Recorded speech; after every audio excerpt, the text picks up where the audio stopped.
They were never sort of guided to go down the boxing route. They just wanted to hit people.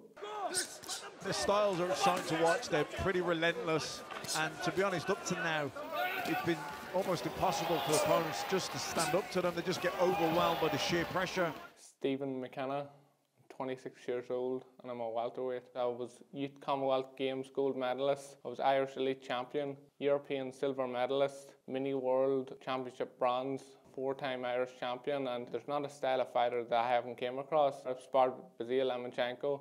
I've did training camps with Jose Ramirez, Jose Cepeda, Josh Taylor. My name's Aaron McKenna. I'm 23 years old and I fight at middleweight. I was 8 times national champion. In 2013 I won the European Schoolboy Gold, 2014 European Silver Junior. In my last ever amateur tournament I won the Mini World Championships. People haven't even seen the half of it yet. McKenna's just relentless. The body work's very, very impressive, but then he switches it to the head as well. It started off when I was 8 years old. We all came through at the one time, and we were all Irish team captains all at the one time.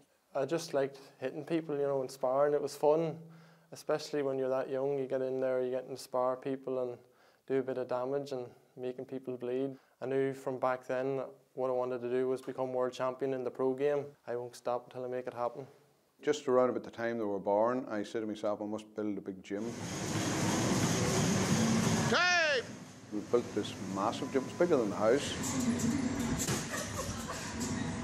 So if any ever, rives with each other in the house, he'd say, go out and settle it, in the ring, and we'll go out for a dust-up. We just walk out the back door straight into the shed and sort it out there, and our father was there to make sure and keep us in control, but we're just great to have for each other and push each other on.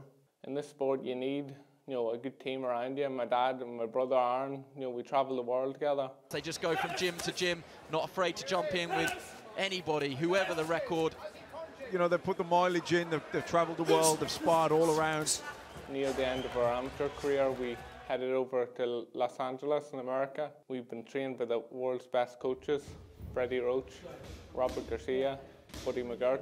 Yeah, Americans over there wouldn't expect to see 2 tall white Irish kids walk into the gym. They probably thought it was easy work, but as soon as the spar was over, that's the last they thought of it. I remember I sparred Jesse Magdaleno when I was 16 years old, and just a few months later he went on to win the world titles. After the sparring, everyone was saying, what did you see? Wow, they couldn't believe how well he was performing with the sort of level that he was boxing at. What they were going up against has left them in a position now that they're physically and mentally ready for anything. To give you sort of an example, when we walked into Robert Garcia's gym, most of them are in the top 10 in the world, and the spars are very violent. We actually had to sew earmuffs on Aaron's headgear because they try and bust your eardrums. If you want to do well in this boxing business, you've got to fight the best. If I got the chance to fight the world champions in the morning, I'd definitely take it. I know I'm ready for it. I want to be world champion by at least 28, and I want to do it in multiple weight divisions. If you're not in this game to become world champion, then you might as well stop. I'm not going to stop until I'm world champion, and then when I become world champion, I want to become undisputed and then win it at multiple weights. I have the height and frame to go up all the way up to heavyweight, so you never know.